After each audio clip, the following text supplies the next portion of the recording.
Hello, hello, welcome to Building Isandor episode 5. Today we have a quest for what you see behind me, which is cactus and terracotta. We need to find the Badlands. But also we're gonna be going into hell. Yeah, it's an adventure episode. Exploration and adventure. There's resources that I need to gather that you can only find in certain biomes, so this is what we're up to today. The whole adventure took a few hours, so here's a summary of what I've done. I found a village with icy terrain, so I turned around and rode across the ocean instead. And I saw some really epic mountains on my way there that looked so cool. I picked up a lot of flowers and filled my entire inventory with them because I love the tulips. I found a cute baby goat jumping, and then I found some really buggy bees. I raided a lot of villagers, seriously just stole all of their haze. Whee! Oh, shit. It's actually so fast the world is having trouble loading.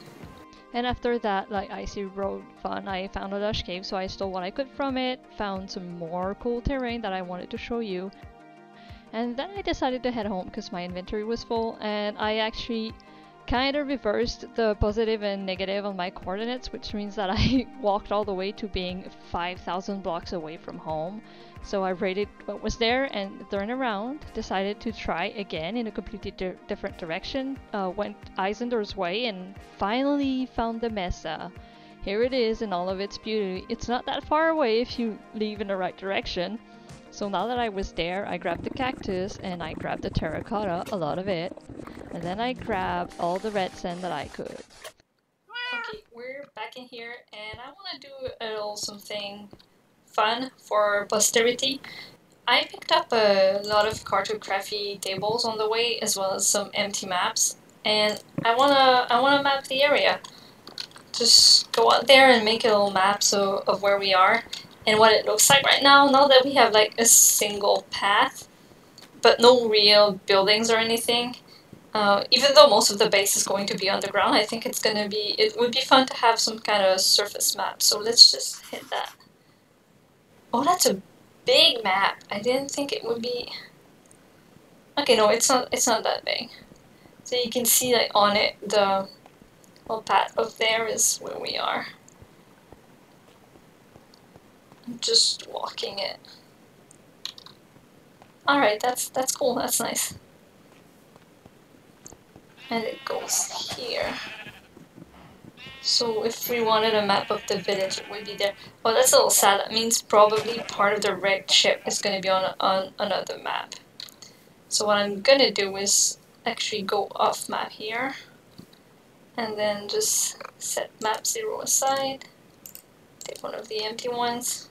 And hit button. There you go. So that's another part of it. Alright, that's good. And we're just gonna bring those back home.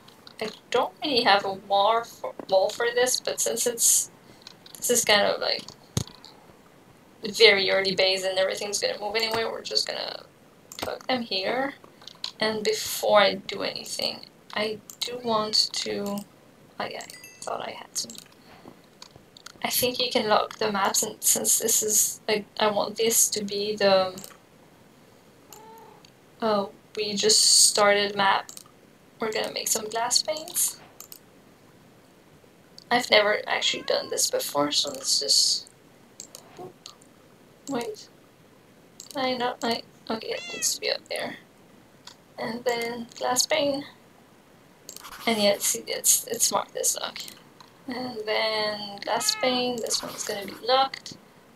That's the one my little road, and that's the one up there. That's it. I just wanted a small map so we can start some sort of evolution of the area.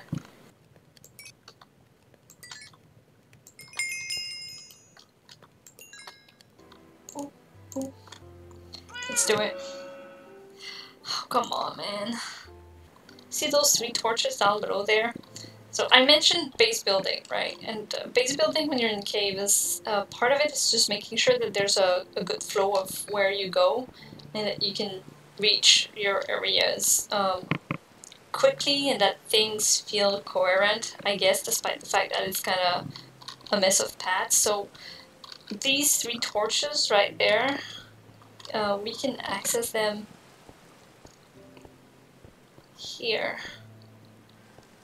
Like I've been there often. Here, right? So, and this to me feels like a really good area where I could take down this central part and have a fairly big room to build something in.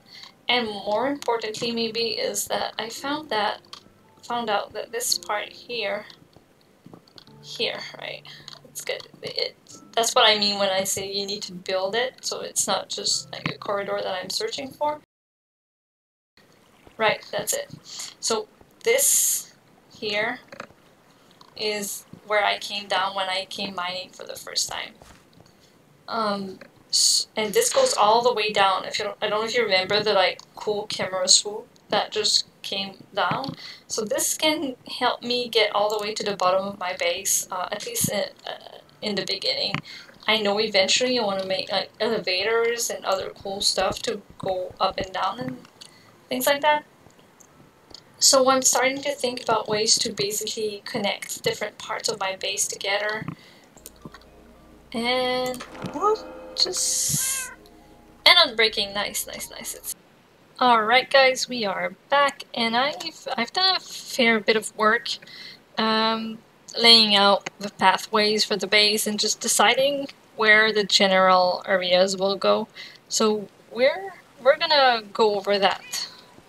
Kind of, if you've never played Minecraft and like either never played Super Metroid or just don't really remember it, the following bit might be very confusing, because I'm going to basically talk about what Minecraft things I want to put in what Super Metroid biomes, but I'll try to still give enough context that it makes sense.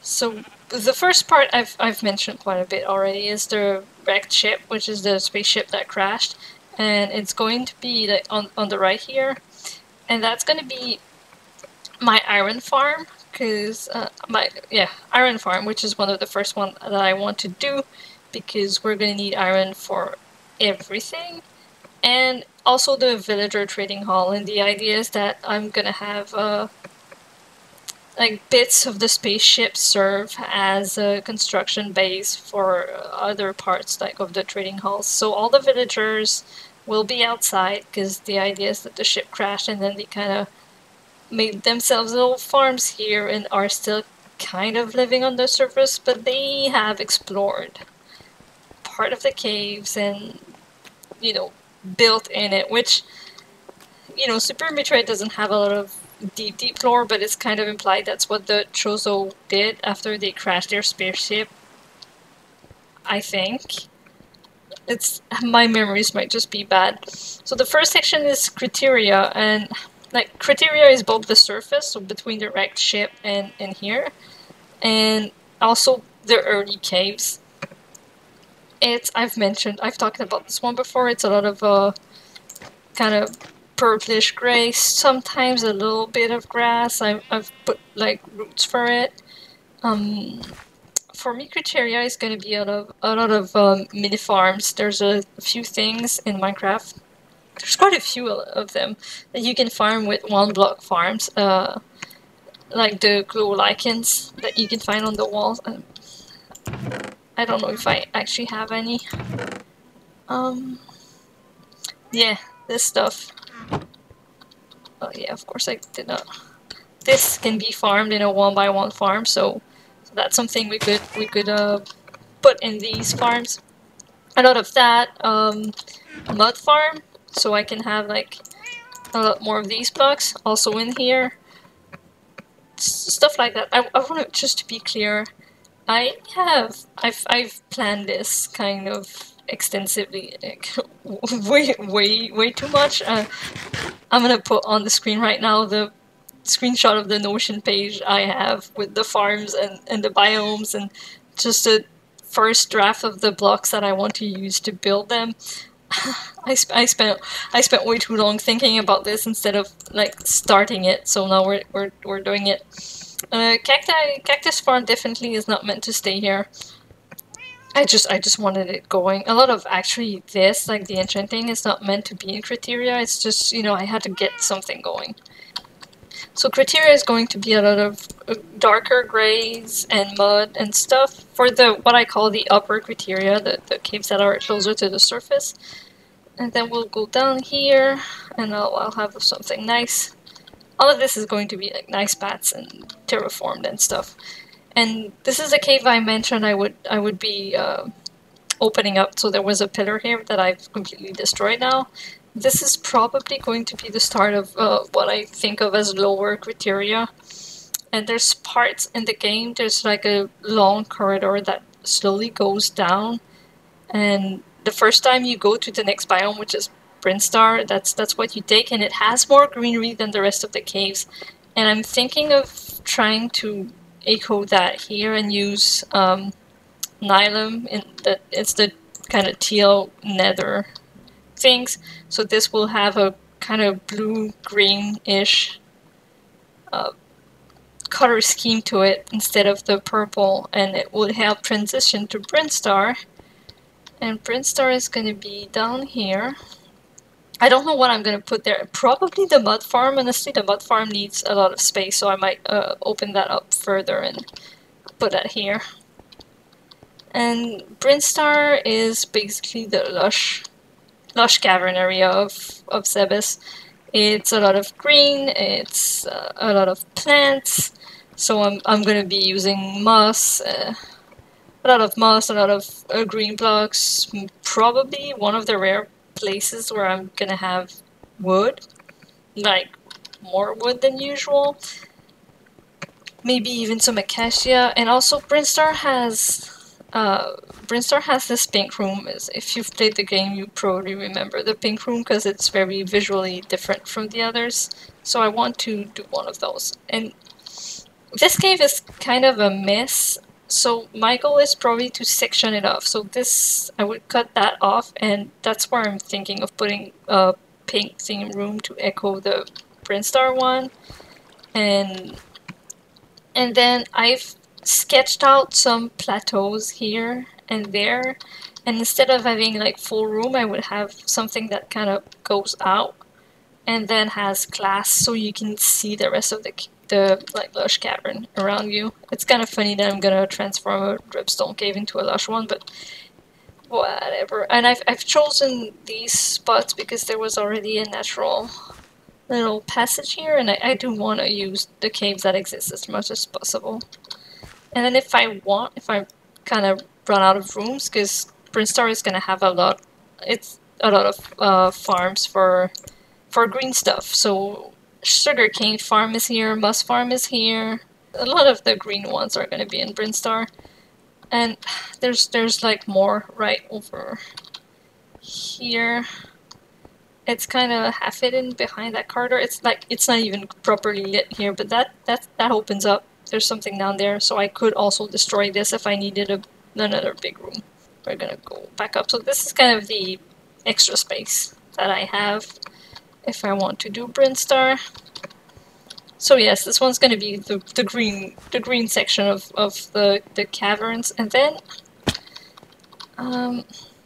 we're gonna get to the more complicated design part of the base, and it's gonna be around here.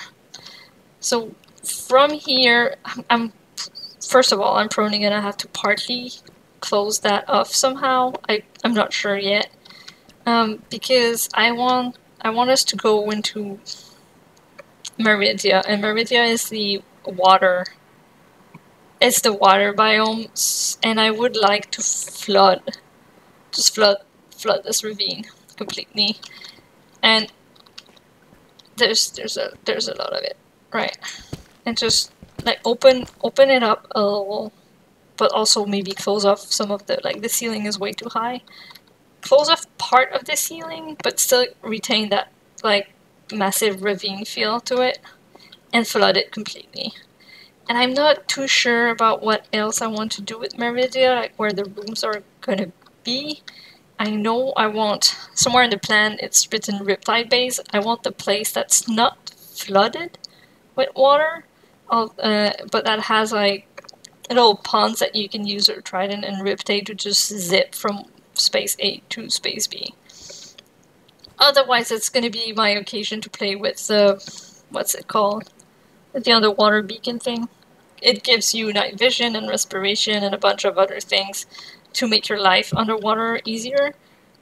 And I've never ever done anything with that, so I figured that could be fun. This white bridge is, if you've played, I think any Metroid games, there's almost always this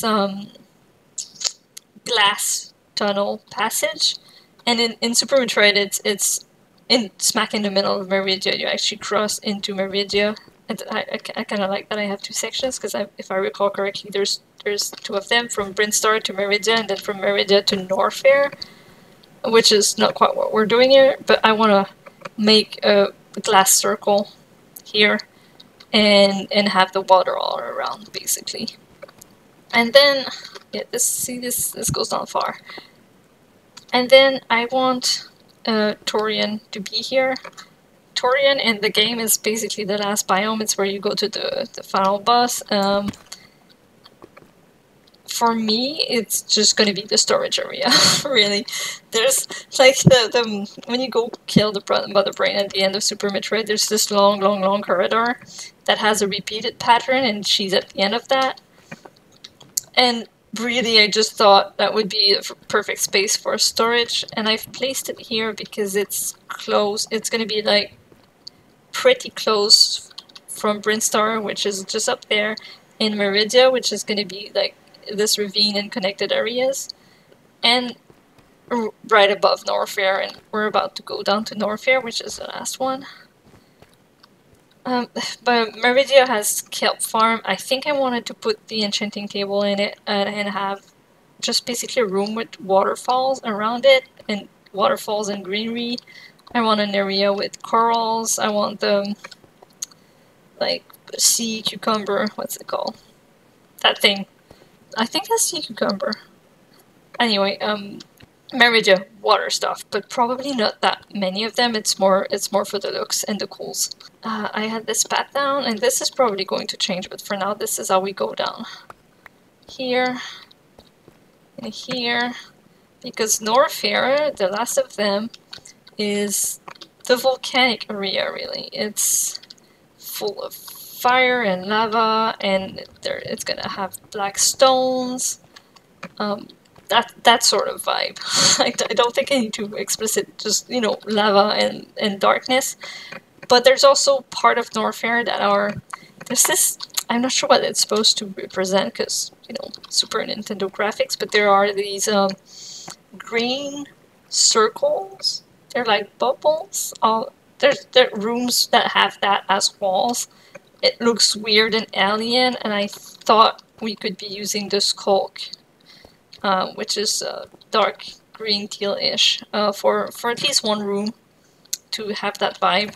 In Norfair, I'm gonna put the super smelter, because and I'm gonna put a lava farm, so I'm hoping to funnel the lava into the super smelter.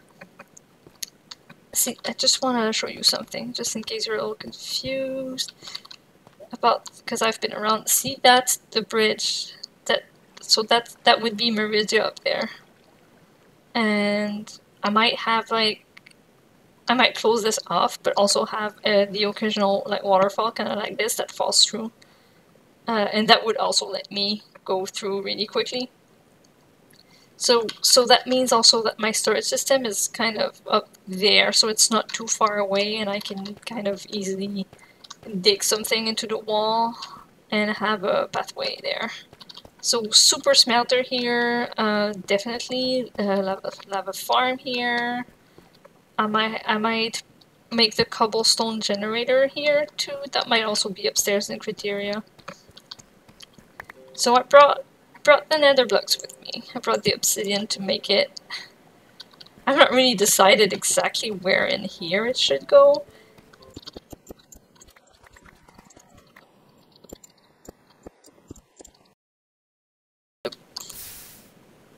You saw nothing. Alright. Oh, this is always nerve-wracking. Alright, alright. Okay, that's a fairly good safe spot to spawn in, even if it's a little bit low. Okay, am I like trapped in... It's nice that my portal is in a small like corner like that, but also I need to get places.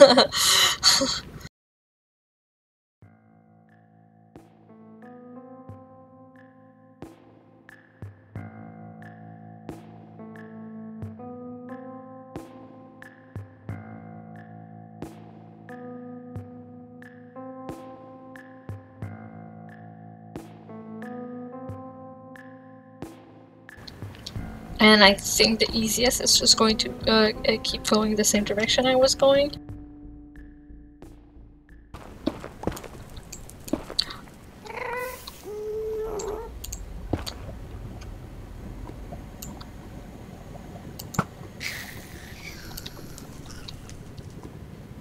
Alright, sorry, there was a gas to kill, so Alright, so that's not too bad. I got a basalt here. I'm really glad I have a basalt biome here, by the way, because I'm going to need a lot of that for the wrecked ship and the trading hall. So what we're looking for is a fortress in the distance.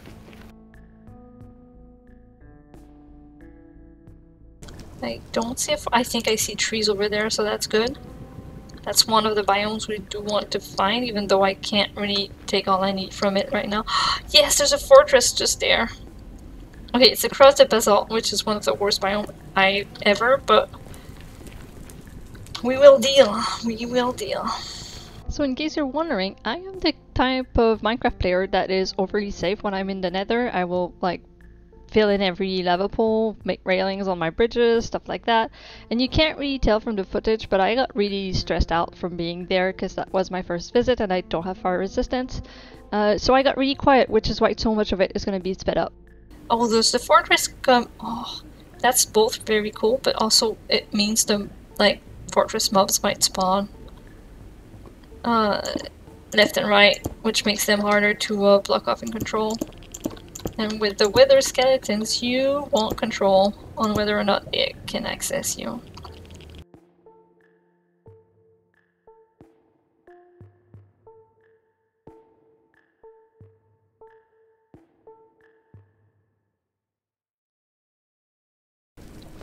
I'm actually...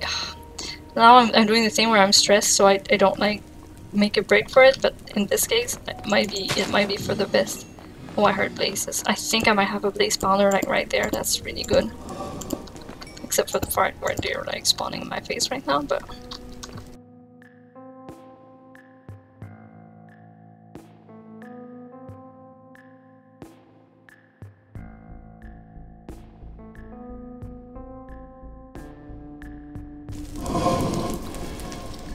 Oh, the blaze is right there. Come on, man. Come back. I know you're not dead. Nice. Well.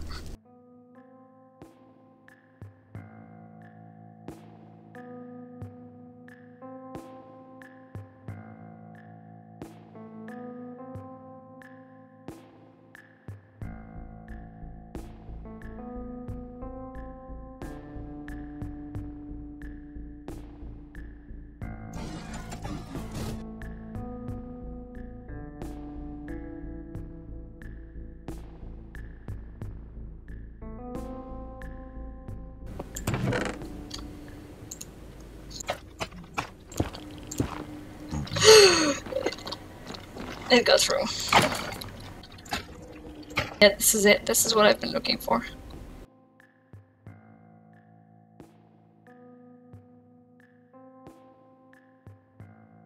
Man, I was gonna say I hear a lot more of them. Holy shit.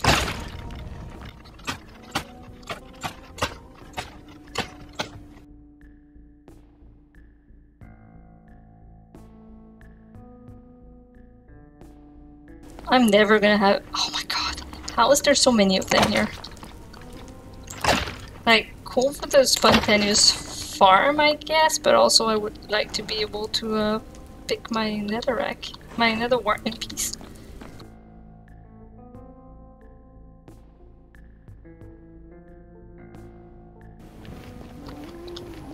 And we are back into safer territory, let's just say.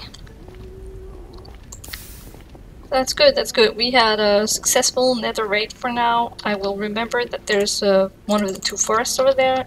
Whenever we have silk touch, we'll come back here and grab what we need from it. But for now, that's it. That's the nether.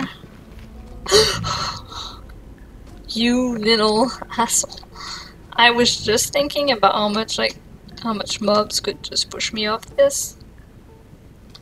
And this bridge, and then I ran into a little pigman dude.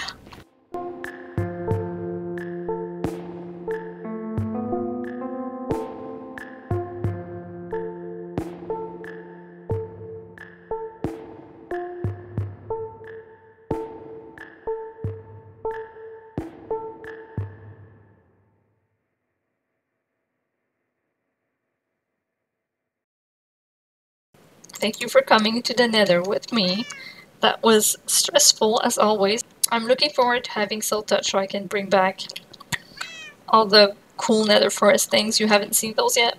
So that's it for today. Let me know what you think about the base plans, and thank you so much for watching.